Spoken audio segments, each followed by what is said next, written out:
The court was forced to adjourn this matter on the 8th of November 2023 due to the unknown whereabouts of the prosecuting counsel. This court directed that the in-charge prosecution do communicate to the court on the whereabouts of the said prosecuting counsel, Ms. Anita Wangia. Instead, this court received a letter from one Grace Murongi, Deputy Director, DPP, dated 8th of November 2023, stating that she had been directed by the DPP to take out hearing dates so as the application dated 3rd of November 2011 seeking the withdrawal of the case against accused number 10, 11, 12, and 13 be heard on priority. In the said letter, there is no mention as to the whereabouts of the prosecuting counsel.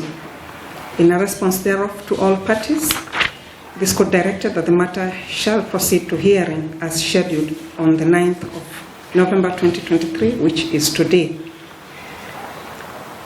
The matter was required to proceed from 9:30 a.m. The trial magistrate was informed that the prosecuting counsel had not arrived in court. This court made an allowance for the prosecuting counsel to appear in court by handling other matters.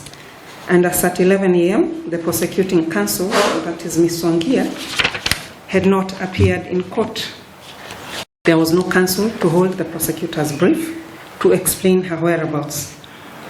Upon taking the quorum, this court was informed by the counsel watching brief for EACC that she had sent a text to her indicating that she is indisposed.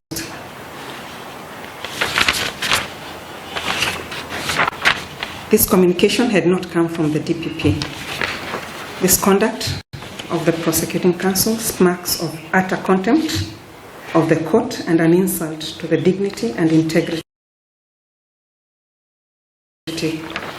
of the court.